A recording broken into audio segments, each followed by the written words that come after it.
आज हम पढ़ेंगे कार्डियक साइकिल के बारे में। तो सबसे इम्पॉर्टेंट चीज़ हमें पता होना चाहिए कि हार्ट का स्ट्रक्चर कैसा होता है। तो अगर आपको नहीं पता कि हार्ट का स्ट्रक्चर कैसा होता है तो आप मेरी पिछली वीडियो देख सकते हैं और सिर्फ उतना टॉपिक देख सकते हैं जहाँ पर मैंने हार्ट का स्ट्रक्चर समझाया है। कार्डियक साइकिल को हम पूरे 4 स्टेप्स में कवर करेंगे। तो पहला स्टेप है जॉइंट डायस्टोल। इस स्टेट में ना सबसे पहले जो हार्ट के चारों चैम्बर्स हैं वो रिलैक्स्ड पोजीशन में होंगे। फिर उसके बाद जो दोनों एट्रियम हैं, राइट एट्रियम और लेफ्ट एट्रियम, इन दोनों में ब्लड फ्लो फिल होने लगेगा। लेफ्ट एट्रियम में ब्लड आएगा पल्मोनरी वेन्स से। ठीक है, ये नंबर में 4 होती है कि अगर इस डायग्राम में आपको 2 शो हो रही है ना तो 2 एग्जैक्ट इसके पीछे होंगी।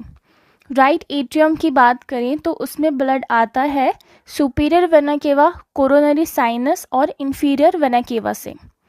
ठीक है, अब सपोज करो 130 ml ब्लड फिल होने लगा है अब इन दोनों चैम्बर्स में। तो अब जो प्रेशर है वो जनरेट होगा जिसकी वजह से ये जो दोनों वॉल्व्स हैं ना वो ओपन हो जाएंगी।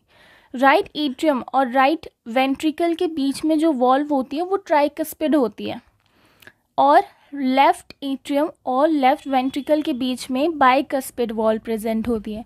तो अब ये जो दोनों वॉल्व है वो ओपन हो जाएंगी जिसकी वजह से 100 ml ब्लड इन दोनों वेंट्रिकल्स में फिल हो जाएगा। ओके, ये फिल हो गया है। तो इसमें सिर्फ इतना ही है। फिर इसके बाद आता है कहानी में दूसरा स्टेप जो है एट्रियम सिस्टोल।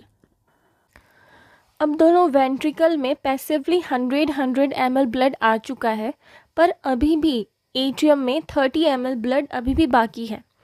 तो इसी वजह से नेक्स्ट स्टेप आता है जिसका नाम है एट्रियम सिस्टोल। इसमें ये जो दोनों एट्रियम है वो सिस्टोल करेंगे, मतलब कॉन्ट्रैक्ट करेंगे, जिससे ये जो 30 ml ब्लड है वो भी नीचे आ जाएगा वेंट्रिकल में। एट्रियम सिस्टोल जो होता है वो 0.1 सेकेंड का होता है। पर अगर मैं आपसे पूछूं कि जो एट्रियम डायस्टोल होता है वो कितने सेकेंड का होता है तो इसका जो आंसर होगा वो ये होगा कि सपोज़ करो कि जो कार्डियक साइकिल है वो 0.8 सेकेंड की होती है। ठीक है, तो 0.8 में से अगर हम माइनस कर दें 0.1 को तो ये आ जाएगा 0.7 सेकेंड। तो इतने टाइम जो एट्रियम होंगे दोनों वो डायस्टोल पोजीशन में रहेंगे, मतलब वो रिलैक्स्ड पोजीशन में रहेंगे। तो एट्रियम सिस्टोल होगा 0.1 सेकेंड का और एट्रियम का जो डायस्टोल होगा वो होगा 0.7 सेकेंड का। और अब जब वेंट्रिकल में ब्लड आ चुका है तब स्टार्ट होता है वेंट्रिकुलर सिस्टोल और इस कंडीशन में एंड ऑफ डायस्टोलिक वॉल्यूम भी हो जाता है। एंड ऑफ डायस्टोलिक वॉल्यूम का मतलब होता है कि जब 130 ml ब्लड वेंट्रिकल्स में फिल हो जाएगा तब जो वेंट्रिकल थे जो कि डायस्टोलिक वॉल्यूम में थे, मतलब वो डायस्टोल पोजीशन में थे, अब उनका काम करने का जो समय है वो अब आ चुका है, मतलब अब वेंट्रिकुलर सिस्टोल होगा। इस चीज़ को एक एग्जाम्पल से समझो कि सपोज़ करो आपके घर में गेस्ट आए हुए हैं और आप लेटे हुए हो। तब मम्मी ने आपसे कहा कि बेटा अब घर में गेस्ट आ चुके हैं। तो अब आपको पता चल गया कि अब आपकी ड्यूटी है चाय बनाने की। तो अब जो आपका आराम है, जो जिस पोजीशन में आप आराम से लेटे हुए थे वो अब ख़त्म होने वाला है। तो इसी को बोलते हैं एंड ऑफ डायस्टोलिक वॉल्यूम, मतलब जो वेंट्रिकल्स डायस्टोल में थे अब उनको सिस्टोल करना पड़ेगा क्योंकि 130 ml ब्लड अब उनके अंदर आ चुका है। अब इसके बाद हम बात कर रहे हैं वेंट्रिकुलर सिस्टोल की। तो देखो ये जो ब्लड है ना वेंट्रिकल्स में, ये दोनों वेंट्रिकल्स में जो ब्लड प्रेजेंट है इसका प्रेशर धीरे धीरे इंक्रीज हो रहा है। अब प्रेशर इंक्रीज हो रहा है, इसकी वजह से ब्लड अब रास्ता ढूंढेगा कहीं जाने के लिए। तो जब ब्लड एवी वॉल्स की तरफ जाएगा तब यहाँ पे जो वॉल्स प्रेजेंट होती है ना वो एकदम से क्लोज हो जाएंगी। ठीक है, जब ये वॉल्स क्लोज होंगी ना तो इससे एक साउंड निकलेगी जिसको बोलते हैं हार्ड साउंड, जो कि होती है लब। जो कि एवी वॉल्स के क्लोज होने की वजह से निकलती है। अब इसके बाद ब्लड का जो प्रेशर है वो और ज़्यादा इंक्रीज़ होगा और जो राइट वेंट्रिकल है उसका प्रेशर हो जाएगा बढ़ने के बाद 25 mmHg का, और जो लेफ्ट वेंट्रिकल है उसमें जो ब्लड है उसका प्रेशर हो जाएगा 120 mmHg, जिसकी वजह से जो ब्लड है वो अब यहाँ से ऑर्टा में जाएगा और राइट वेंट्रिकल से जो ब्लड है वो पल्मोनरी ट्रंक में जाएगा। एक चीज़ और देखो कि ऑर्टा के अंदर जो ब्लड का प्रेशर है वो होता है 80 mmHg और पल्मोनरी ट्रंक के अंदर जो बीपी है वो होता है 20 mmHg। और क्योंकि लेफ़्ट वेंट्रिकल में जो ब्लड है उसका जो प्रेशर है ना वो 120 mmHg है, और इसी वजह से ये जो ब्लड है वो ऑर्टा के अंदर फिल हो पा रहा है।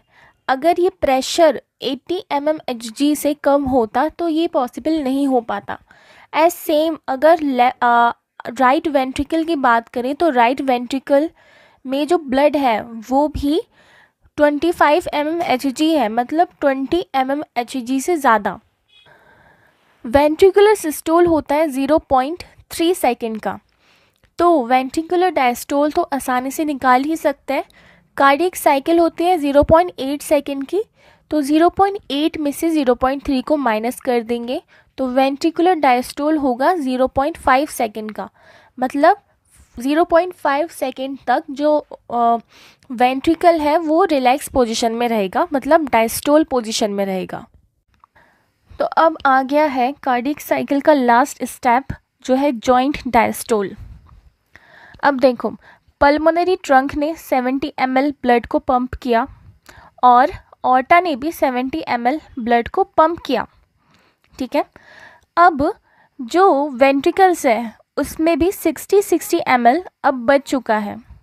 इसके बाद ये जो रिमेनिंग ब्लड है ना इन दोनों पल्मोनरी ट्रंक में और ऑर्टा में, अब ये कोशिश करेगा कि ये ना बैक फ्लो करे, क्योंकि अब प्रेशर जो है वो डिक्रीज़ होने लगा है धीरे धीरे, तो ये बैक फ्लो करने की कोशिश करेगा, पर ये बैक फ्लो हो नहीं पाएगा क्योंकि यहाँ पर ना सेमील्यूनर वॉल्स प्रेजेंट है।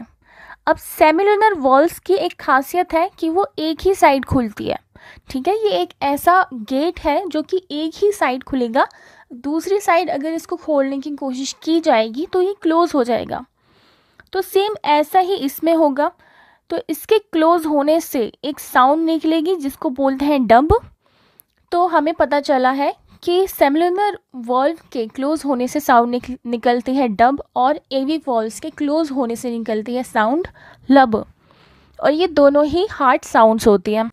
अब इसके बाद ये जो दोनों एट्रियम थे इसमें 130 ml ब्लड फिर से फिल हो जाएगा और इसमें से 100 ml ब्लड फिर से नीचे चला जाएगा और एक बार फिर से कार्डियक साइकिल की शुरुआत हो जाएगी। तो ये थी कार्डियक साइकिल। मिलते हैं नेक्स्ट वीडियो में, तब तक के लिए अपना बहुत बहुत ख्याल रखिए।